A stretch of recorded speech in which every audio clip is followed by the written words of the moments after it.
We're on a mission from God. Wendy? So I got that going for me. Darling? Looks like I picked the wrong week to quit sniffing glue.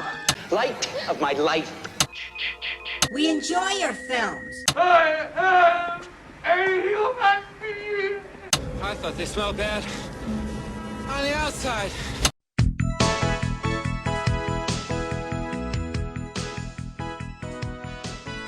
Welcome to Vintage Video, where we're rewatching the 80s so you don't have to. We'll be reviewing every major film release of the 1980s in real time. I'm Patrick O'Reilly. I'm Jesse Bayless. And I'm Richard Wells. And today marks the 40th anniversary of the release of Tom Horn on March 28th, 1980. It was written by Thomas McGuane and Bud Shrake, based on Tom Horn's autobiography, and directed by William Wiard. Or Weird? Not sure. It's Wizard without a Z, so however you want to pronounce that, at your own risk. And it was released by Warner Brothers. 5 directors worked on this film, but were either fired or left because of disagreements with Steve McQueen. It's widely believed that he directed much of the movie himself, as Wizard didn't do much else. I think this represents our first biographical film, right? Coal Miner's Daughter. Oh, that's true. I forgot about Coal Miner's Daughter. But and Hero at Large was definitely based off a real story. Yeah, Jan Michael Vincent actually did the things, and then they adapted it into that movie instead of Defiance. But she's still alive. Laura Lynn. Well, and My Brilliant Career. My Brilliant Career is actually... Is that? It's based off of a... Oh yeah, book. It was a girl's autobiography. It was her autobiography in Australia. Wow, that was way off. Or no, it didn't take place in Australia, right? The movie took place in Australia, but the actual story took place in Europe. Did it? I thought it took place in Australia. Who knows? Anyway, this movie. After Don Siegel quit as director, he was replaced with Elliot Silverstein, and then James William Guercio, who was fired after 3 days by Steve McQueen, who desperately wanted to direct the film himself, but DGA records forbid actors from taking over direction once a film has started, because otherwise that would happen constantly and people would just direct their own movies. So he brought in a TV director to finish the film so that he could boss him around, I guess, on set. Yeah. McQueen was very ill from lung cancer during filming, though I don't think he knew it at the time. He only had one more film after this, which will come out later in the year, The Hunter, before succumbing to his illness in November of 1980. United Artists was in pre-production on a Tom Horn film with Robert Redford that was abandoned when this one was announced. The first draft of this script was actually written by William Goldman, but McQueen threw it out, and so it merged with the abandoned Robert Redford movie into a TV movie called Mr. Horn in 1979, and that starred David Carradine in the lead. But that was also, I think, more focusing on his earlier life. Right. Not specifically the very end of his life. Yeah. I much would have rather watched a William Goldman version of this movie. Than a William Wizard movie? This is McQueen's only R-rated movie somehow. Why is it R-rated? Oh, because a horrible scene. Because of things. Okay. A horrible scene with a shotgun. Yeah. You don't remember? Oh, well, yes, okay. That you could have easily avoided that. Yeah. It didn't have to be R-rated. No, it had to be in there. Yeah. Because otherwise, what would be? I rewound it 4 times. I was like, what? that whole scene's pretty confusing, actually. But so when we start the film, the opening title says that Horn was a Pinkerton, a Rough Rider, and that he was part of the group of people that captured Geronimo. I didn't check any of that for veracity, but I'm assuming it's all true. Yeah. He did a lot of crazy stuff, and some of the stuff I'll have to say will probably be saved for the end. Right. But he was quite a character with a lot of career and a lot of murders. Yes. Well before this cattle rustling stuff, he was known. He killed his first man at 16. Right. So this little blurb at the beginning, makes Tom Horn sound like an interesting man, and somebody that you might want to make a movie about. In fact, somebody that 2 people wrote movies about, and multiple studios were trying to make a movie about. Why they wouldn't put any of those interesting things in this movie? I would much rather see I don't know. Tom Horn the Rough Rider. It's a much better movie. Or even the Pinkerton. Do like a noir detective in the West. Instead, we have a movie that is about the most uninteresting parts of this man's life. Yeah. At the beginning, he's checking his horse into a stable. He says to keep it in solitary because otherwise it will kill whatever horse you put it in with. He's like, oh, it's going to be extra for solitary. And he's like, you can put it wherever you want, but it's going to kill your other horse. So it's actually going to save you money if you put it in solitary. Yeah. And don't go in there with him. Yeah, he also prices 24 cents cash, which just sounded weird to me out loud. Because when I hear the word cash, I think that means paper money, not just money in hand, or the opposite of credit. Yeah, it's like I'm assuming that they didn't have credit. Yeah. I mean, I guess you could say, oh, can I pay a letter? Yeah. Or something like that. But I'm assuming, barter system was a fully valid way of paying for things. But he says 24 cents cash. Horn walks to a bar nearby where some gentlemen are drinking a toast to Jim Corbett, who they claim is the future heavyweight champion of the world. I also didn't look into whether that happened. If anyone was put off by the fact that he helped capture Geronimo and the Indians were actually the good guys, this was well known by the 80s already. They try to set it right by showing that Tom Horn had a lot of respect for Geronimo. Yeah. Who's Geronimo next to Jim Corbett?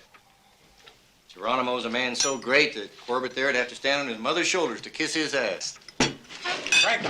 Which promptly gets him beat to shit. Mm-hmm. He is basically attacked on his way out of the bar and wakes up in the stall with his horse completely bloodied and his face is all swollen. Well, I think that he either crawled there or made his way there because that's the safest place for when he's unconscious. But Coble goes to visit him in the stables. Coble was there for the fight at the bar, and he realized who Tom Horn was. He's like, oh, is that the Tom Horn? And he's like, I think so. He said his name was Tom Horn. So he goes to visit him at the stables, and he says, basically, I want to hire you to help me with my cattle.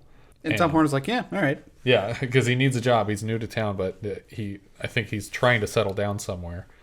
The two of them together head to Brown's Hole to water their horses, and they are harassed by some rustlers.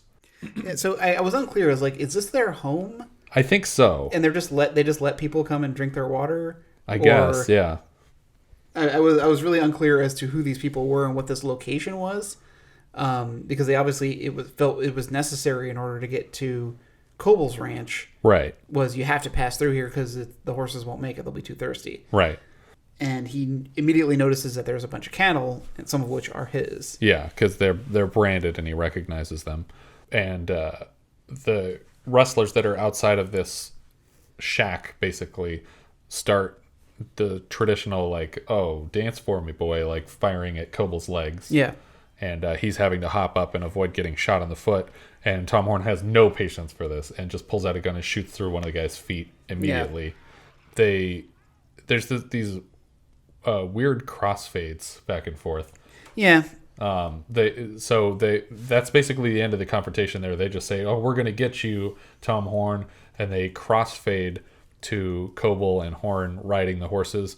But they do a crossfade from one shot to the next shot and then to a third shot before the first fade finishes, and it keeps happening over and over again. And it felt like they were trying to span time really quickly, but it just comes across as awkward. It seems very TV. Yeah, it didn't feel like a movie. Coble assures Horn that whatever he has to do to keep the cattle safe, he's going to back him 100%. And right, but everybody's being really like politically careful here, because they don't want to be accused of condoning murder. Right, Mm-hmm. but it's wink, wink, whatever you have to do. And it's basically like a group of cattlemen that all they have separate ranches, but he's kind of protecting all three of them. Yeah, it's an association. Yeah, it's basically a corporation of sorts with a board and everything. And they're pooling their money to pay Tom Horn to basically murder anyone who tries to steal their cows. They put it in so much as every cattle rustler that you get to go away in some fashion, you get $200 for. And I feel like you could intentionally misread the situation and just be like, oh, I got him to go away. Oh, he came back. Oh, I'll get him to go away again. You can give me another $200. Yeah. It's like, no, I think they mean go away permanently. And they're pretty much implying we want you to kill these people. But they all sit down to like a nice meal. They introduce him to a U.S. Marshal at this meal. Yeah. Who seems familiar with his work. And even the marshal says, hey, you can come work for me.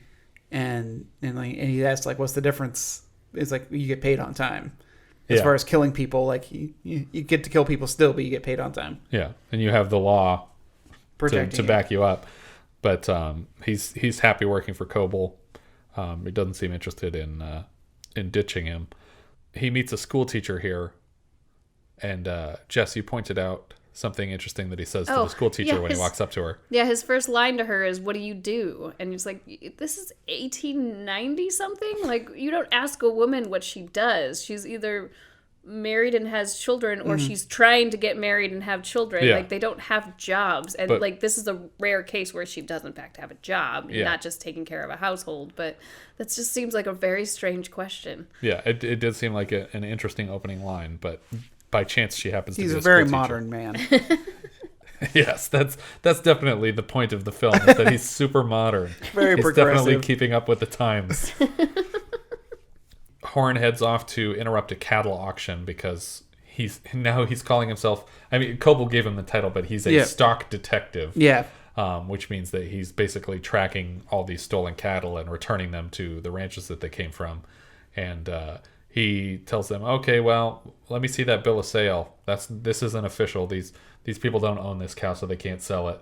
And they're like, well, we're going to do whatever we want, and I'm the deputy, and what I say goes around here, so if you have a problem, you're going to have to take it up with these rustlers. And he's like, all right, loud and clear. Yep, I heard you. He basically, as those rustlers are leaving the auction, chases them down and murders them. Yeah. All except the one who he just says, Tell everybody else. Tell them what you've seen here. Yeah. He sneaks up on Brown Hole at night. Yeah. Oh. After he kills these three people. Such an awkward thing to say. Yeah, sneaking up on Brown Hole. Goes in the back door. Yeah. So there's this weird, I can't even tell what's happening because it's so dark and there's a lot of people around. And there's a lot of spurs being chimed. Yeah, a lot of jingle, jangle, jingling. He's like, first of all, I would take those off. Second of all, I would edit this scene better. Yeah. Someone shoots someone is my note here. Yeah. Because so he's sneaking up on the building and we see him start to pick up his gun. Mm-hmm. And then we see a bad guy notice something. And so he turns his rifle and he shoots. But so we definitely saw a bad guy fire a rifle. Yeah. Then we see someone else get hit and fall down. And then without another gunshot happening, we cut to Tom Horn and his gun is smoking like he shot. Right. But we know that the other guy shot. So they both shot at the exact same time. Which is a thing that happens a couple times in this movie. But it's like, who did the bad guy shoot? If they both shot at the same time and only one of the bad guys died? Does that mean Tom Horn hit a guy and this guy missed? Yeah. And they both shot on top of each other at the exact same time. Apparently, but they're also using really bad framing and editing skills here because of the screen space that they're holding. Like, bad guy is sort of on the right side of the screen, Tom Horn's on the left side of the screen, and then the guy that gets hit by a bullet is on the left-hand side of the screen. And you almost can't even tell that it's a person. You just see something fall out of frame in the background. Yeah. But rewatching it, I was like, no, that's definitely a guy getting hit. But they're not following the 180-degree rule. Yeah. Horn, in the middle of this dust-up, decides he's going to jump up onto the roof of the building. And he's like scampering over the top as the guy inside, who is now, at this point, the only surviving member of the gang, is like, oh, are you here to kill me, Tom Horn? I'm going to get you first. And starts firing into the roof. And you're seeing these holes get blasted out of the ceiling as Horn is climbing around. He ducks down into the building and he gets the drop on this guy. And just takes the top corner of his face off. My note was he scanners that guy. Yeah. It's literally like from about 12 to 3 o'clock, it's just gone. Yeah, I audibly just yelled the F word while I was watching this. I couldn't believe what happened. Yeah, it's a cool effect. It is a cool effect, but if that's the only reason it was rated R, it seems kind of unusual. I think that, what is important is not this killing murder. That's the debate of this whole thing. Right. It's murder. But it's supposed to be disturbing. Yeah. All the killings were to reflect Tom Horn's actual brutality. his tactic was to be as brutal as possible to get these men to try not to. Because then they were scared to do anything. Yeah. The historical stuff that says that people would just like would be terrified when he was in town because they just know what he's capable of, and they've heard about these brutal crime scenes. Yeah. There's even a scene in this movie where he's like walking past a guy who's like working on a windmill water wheel thing, water pump, and he's like, "You Tom Horn?" He's like, "Oh well, you seem like a nice enough fella." Yeah. Like because he's like already aware. You like, must not be Tom Horn because from what I hear, Tom Horn just looks terrifying. Well, I feel like that in and of itself would have been a more interesting thing to incorporate into this film because at no point in this movie do we see like the bad guys like get together and be like, "Oh no, it's Tom Horn! Like this guy is really really horrible. What are we gonna do?" Yeah, at this point, most of the bad guys are pretty much already dead. Yeah. Like it's basically the end of these wrestlers. That's not even an issue anymore for the rest of the movie. We cut immediately from the guy's head opening up to just they're back at the ranch breaking a wild horse, and everyone's just like acting like he didn't just go and murder like 5 or 6 dudes the day before. The horse almost escapes after they finally get someone to ride it for a minute, and he takes it down to the school where it's basically a gift and a way of asking out this school teacher on a date. As she's walking through the classroom, she points to one of the kids and says, "Put that mouse in your pocket." Because the kid's like just playing with a mouse on his desk, and apparently his pocket is a much better place for it. But as soon as he comes in, she's like, "Everyone's dismissed." Yeah, she's like, "Congratulations, you can all go home." He invites her to try and ride the horse, and he's trying to give her instructions and everything, but he come to find out she's been riding horses since she was a kid. Yeah. He's not teaching her anything. He's just like, "Wow, that's impressive that you were able to do that so well." Yeah, she's doing this obviously to flirt with him. Right. Like, it's like, "Oh, you're helping me learn how to ride. This is so great." Horn heads out and encounters another wrestler who's basically just sitting at a table, like sitting down to a meal in his own home, and he starts an argument with the guy. And from outside, and the wrestler under the table fires a gun trying to kill Horn, but hits the horse and kills Tom Horn's horse. And so Tom Horn is so angry at his horse dying that he turns around and he puts, like, even as he's falling off of the horse, puts one through the guy's head and kills him. And then he goes in, he's like, Kill my horse, you son of a bitch. And he shoots the corpse 5 more times. And then burns down the cabin. Yeah, that's what I have on my notes. Puts 1 through his head, 5 through his corpse, burns the shack. Then another wrestler approaches and fires on Horn in the middle of town. Yeah. Basically, like, they've declared all-out war on him. They're not even trying to steal cows anymore. They're just like, we have to kill this guy before he kills us. But he's not a good shot, and Horn has enough time to get a gun and turn around and return fire and kills this guy in the middle of town in front of everybody. Well, children, women. He wings him first, and then he walks up to him. He's still alive, and he could be arrested. You are in town. Yeah. And just, blam, finishes him off. Yeah, this is not a PvP zone.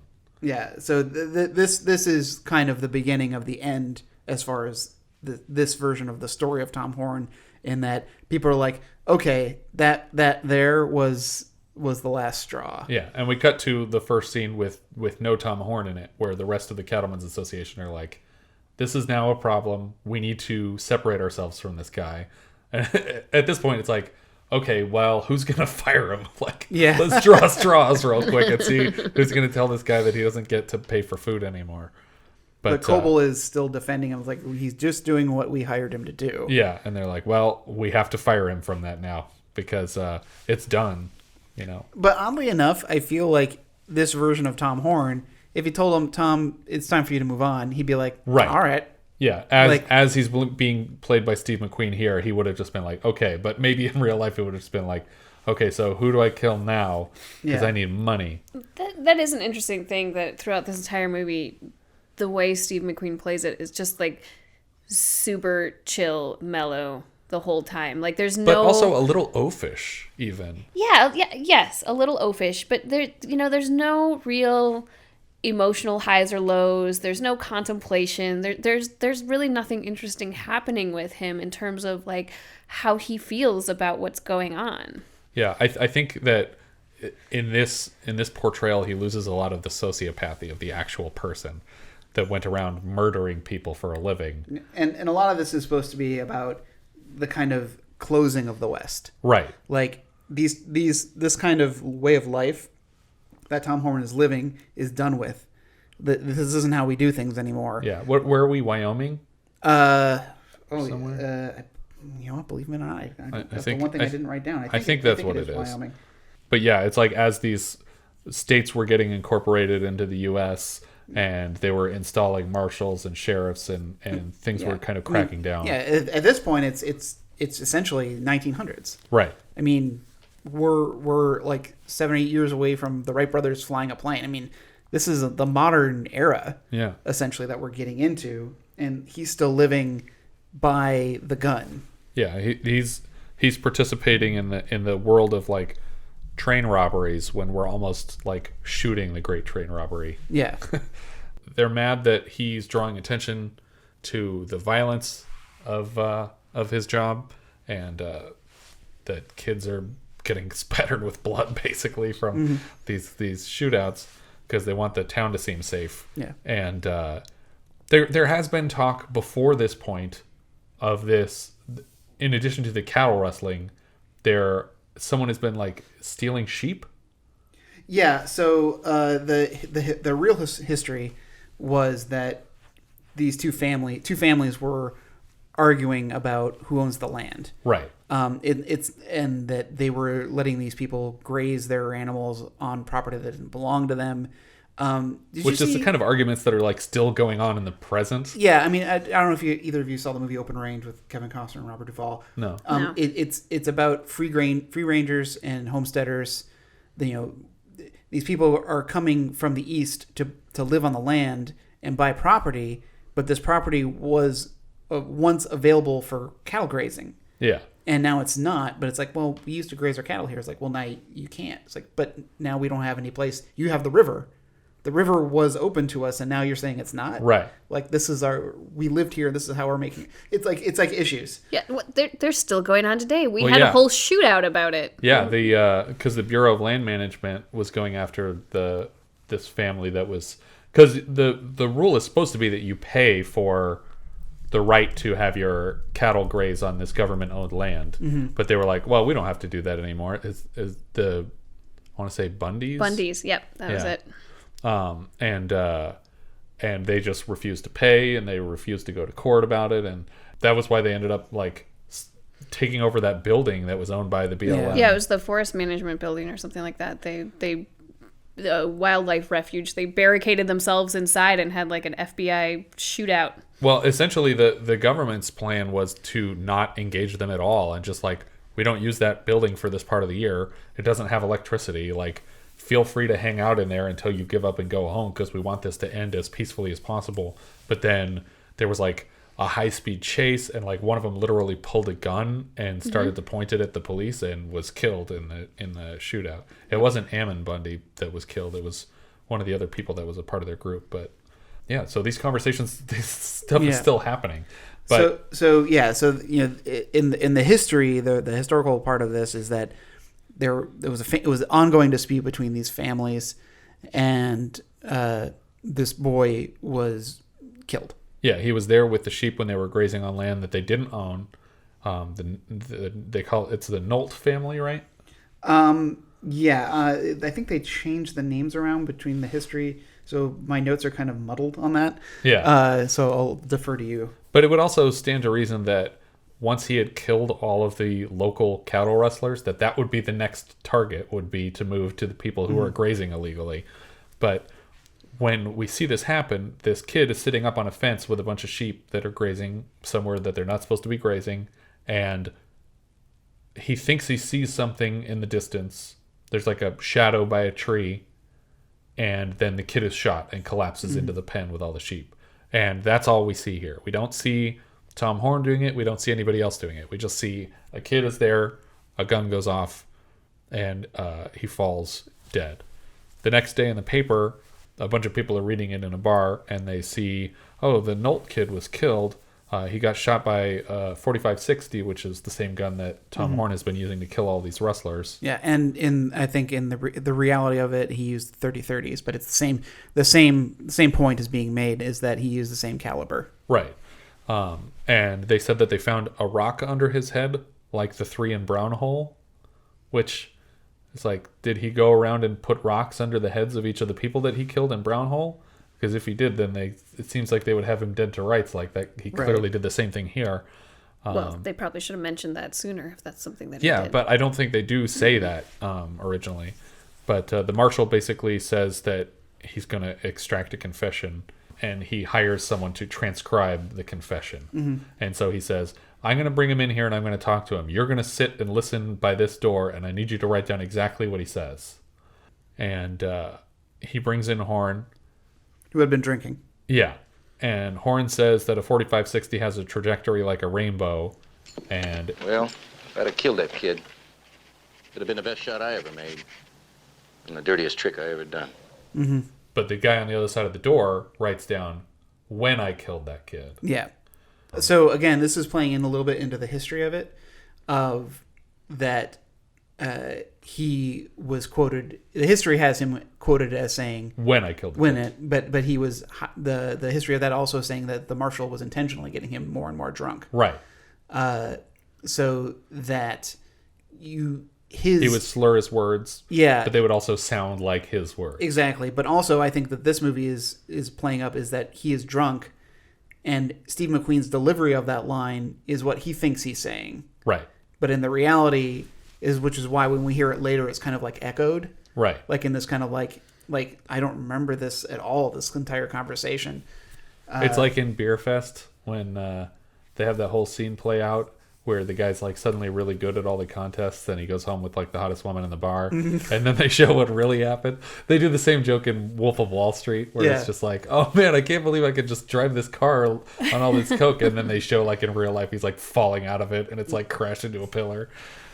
But yeah, so he thinks he's being suave and explaining that he didn't do it, but potentially confessing. Who knows? Yeah. Maybe he just really did confess in real life and just walked in and said, "Yeah, I did it. What are you going to do about it?"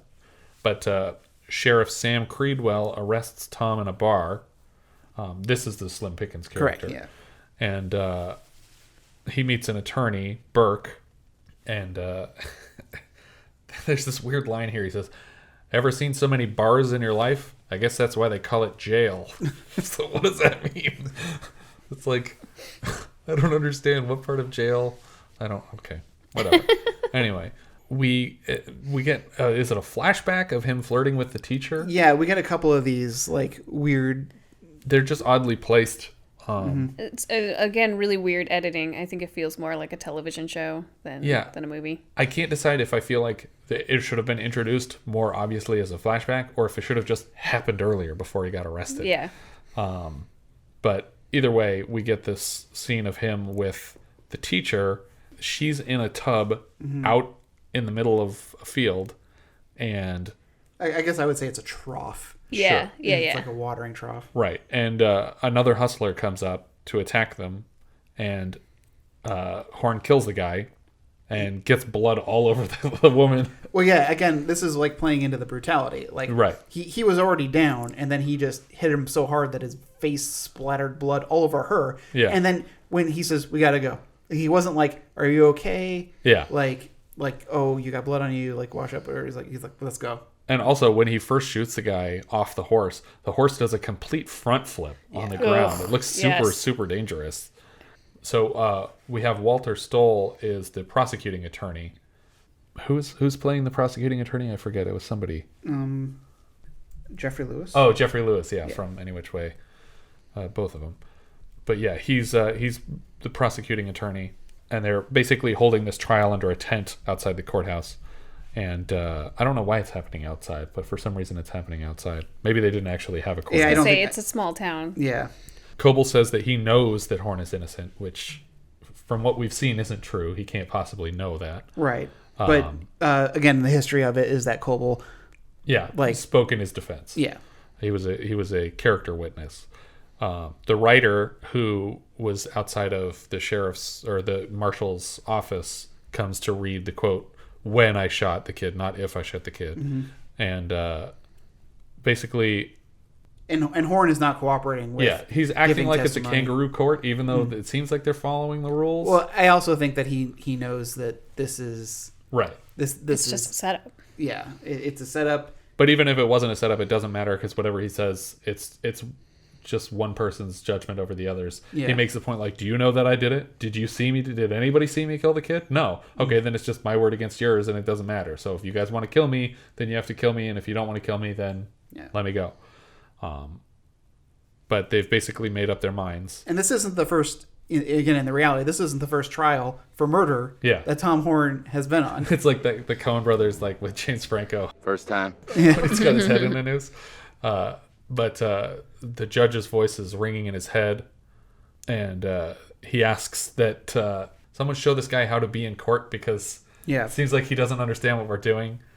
That night, Horn puts all of these Indian luck charms under his bed that he's like collected.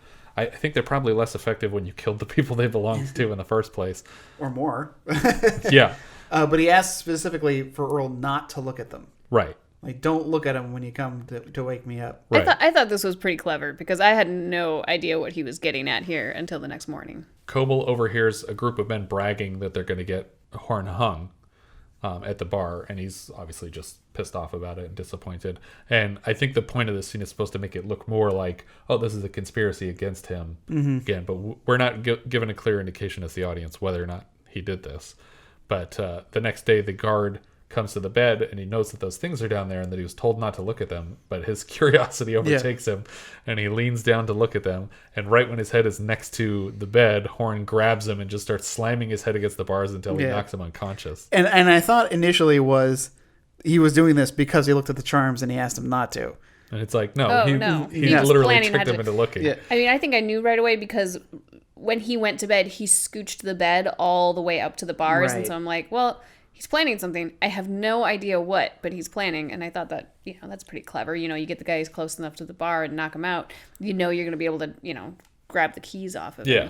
And at this point, you still think, okay, well, maybe he does believe in these charms. And then when he punches the guy, it's like, oh, he was just pretending he believed in the charms so that he could punch the guy. But later on, we get an indication, no, he actually believes in their magical powers too, in addition to their factual usefulness.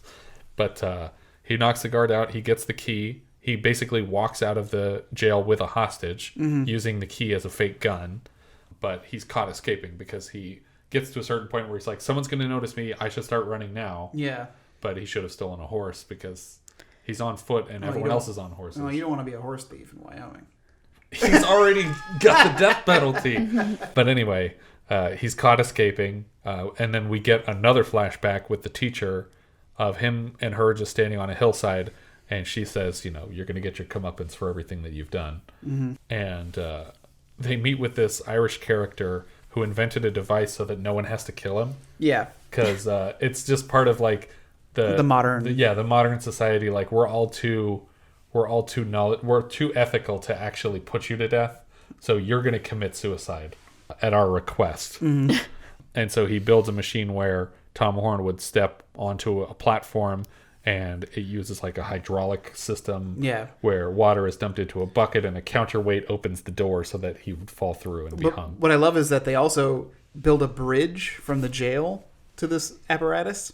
Right. Because they don't want him to try to escape again. Yeah. So there's no way, we're not even going to give him an opportunity to get to the ground floor. Yeah. We're just going to have him walk from directly to the gallows. Historically accurate? I'm curious if they built a weird contraption to kill him. Yeah. I was going to say it was probably started as a factoid and they thought it was too much of a great metaphor for how everyone was too scared to kill him. Mm-hmm. That they were like, let's put this in the movie and have it be a part of it. Yeah, this was a real thing about how he was killed. It was they were trying to figure out ways, I guess not say more humane ways, but more guilt-free. Guilt-free ways to execute people.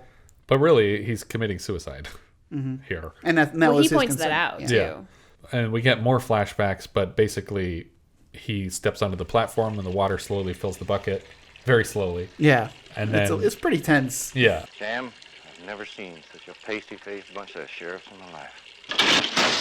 and then he's hung by the machine, and we see all of the Indian trinkets tumble out of his hands through the hole in the gallows, and that's the end of Tom Horn, which is interesting because this is based on an autobiography. I guess he wrote it in the jail that night. Yeah, he did. This trial went on for quite some time. Oh, okay. This movie compresses down the time, but he had time to completely write as much as he could about his life, such as it was before he died.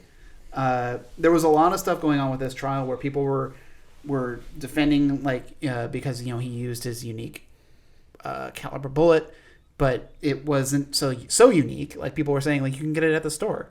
Other people use this gun. They talk about like how he was seen like miles away at that around like only like 20 or 30 minutes after the killing. There's no way he could have made that distance. And his point is that gun and that style of bullet, like, you can't make that long term a shot. Yeah. But that's why like the whole line of it would have been the greatest shot. Tom Horn was not a good person.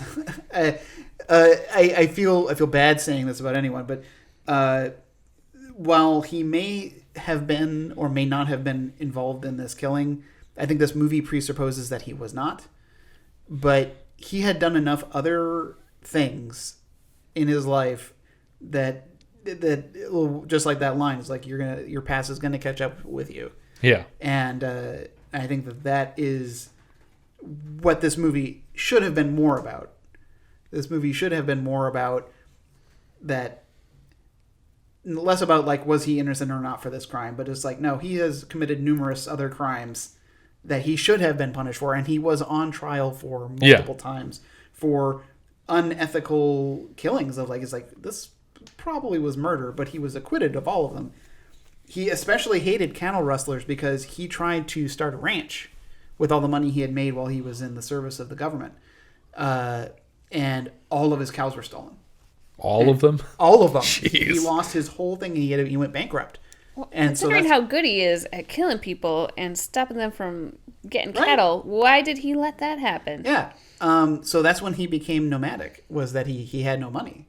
And so he was just doing odd jobs wherever he could, which eventually led him to this place in Wyoming, where he ultimately met his fate in 1903. Where he met a bunch of guys who are like, I know, let's take the guy who just failed at stopping cattle rustlers from making him go bankrupt and have him help us not go bankrupt from cattle rustlers.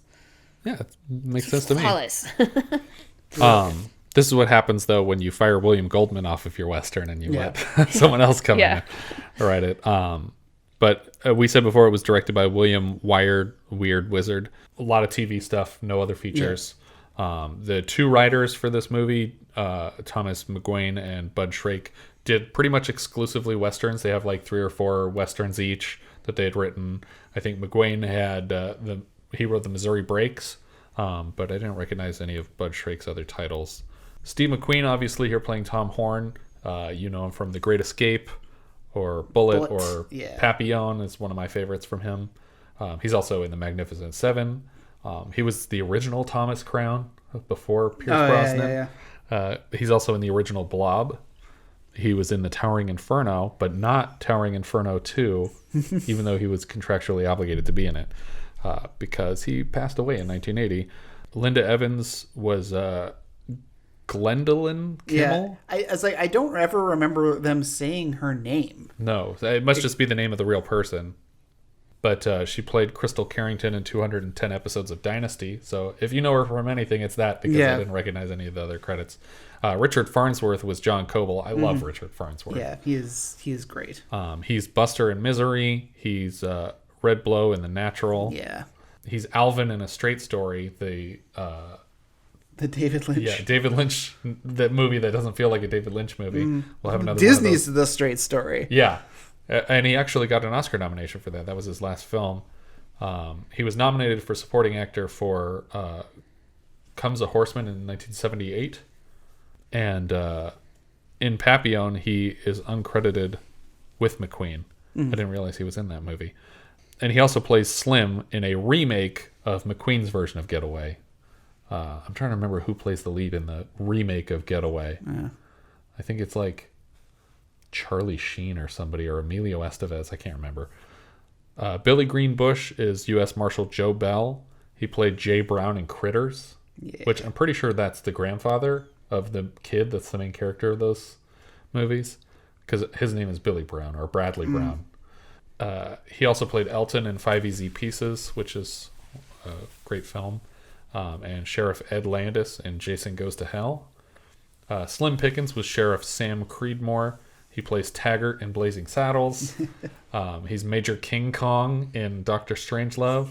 He famously rides a bomb out of a plane, a nuclear bomb out of a plane all the way to the ground, just shouting "Yeehaw" the whole way down. What else can you do? Yeah. He was also in the original Getaway with McQueen, and he's the voice of B.O.B. in The Black Hole, which is a very funny choice. Elijah Cook Jr. was the Stablehand. He plays Francis Ice Pick Hofstetler in 13 episodes of Magnum P.I.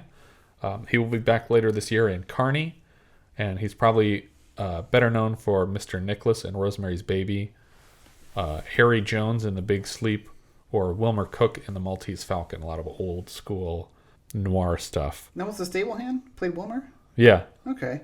I remember as soon as you said the Maltese Falcon, I was like, oh yeah, I know that character. Roy Jensen was Lee Mendenhour. I don't remember which character that was. I'm assuming it's one of the wrestlers. He was Donovan in Soylent Green, Mulvihill in Chinatown, and Cully in The Getaway with McQueen. So that's a couple of people that were in the McQueen one. Geoffrey Lewis was Walter Stoll. I love Geoffrey Lewis. He's in lots of Clint Eastwood stuff. Any Which Way But Loose, Any Which Way You Can, Pink Cadillac, more. He was also a villain in MacGyver Silent World, the one with the machine for deaf people. Yeah. And his last movie was called High and Outside. I think we've talked about this before. It was directed by Ewald Johnson and written by Dan O'Dare, a couple of Pytown employees from our days back in Pytown, me and Richard.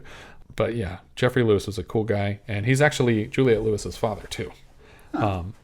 Harry Northrop, Thomas Burke, he played Doughboy in Taxi Driver, which is one of the other drivers, I think. He plays Mr. Immel in Silence of the Lambs, and he'll be back later this year in Used Cars. Jess, what do you think about this movie, up or down? Yeah, I don't think people need to bother. I agree. I disagree. Okay. I actually kind of enjoyed this movie.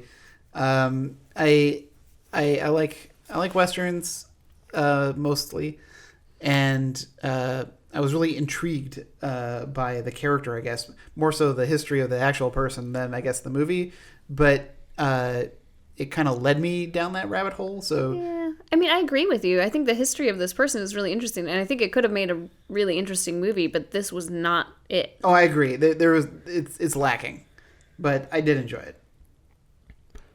All right. So that's no, yes, and then who wants to go first on their Letterboxd? So I would put it just below Simon, but above Midnight Madness. I kind of actually I'm also going to go above Midnight Madness. This is going above Midnight Madness. Okay, above Midnight Madness for both of you. Which puts it below Little Miss Marker for me. That would be the same for me. They're right next to each other for me too, but I think, yeah, you know what? I'm going to put it there too, right above Midnight Madness. I think that's fair. At least we all agree. All three of us right above Midnight Madness. Well, I think that about covers it for this one. If you guys have any thoughts you'd like to share with us, you can find us at Vintage Video Pod on Twitter, Facebook, Instagram, and Letterboxd. You can also find our full movie rankings for the year there. We can also be found at vintagevideopodcast.com. Please consider rating us on iTunes to help people find the show, and if you take the time to review us, we will thank you personally in an upcoming episode. If you're feeling especially generous, you can support the show through patreon.com/vintagevideopodcast. Thank you so much for listening, and I hope you'll join us next time when we'll be discussing When Time Ran Out, which IMDb summarizes thusly. An active volcano threatens a South Pacific island resort and its guests as a power struggle ensues between the property's developer and a drilling foreman. We leave you now with the trailer for When Time Ran Out. There's not going to be any evacuation. Another non-believer. Won't they ever learn? Only this guy's problem is a small matter of a very active volcano. This thing's a powder keg. Well, I think that's a damned irresponsible conclusion on your part. Oh well, then perhaps there's still time for a little passion in paradise. That's some kiss. Passion that really sparks. But this sucker makes Mount St. Helens look like a kid's sparkler. Well, I think that's a damned irresponsible conclusion on your part. You said that already. Paul Newman, Jacqueline Bissett, William Holden, James Franciscus, Alex Karras, Pat Morita. Excuse me, don't we have any other explosions? Thank you. Burgess Meredith and Hill Street's Veronica Hamill. They were all having a good time when time ran out.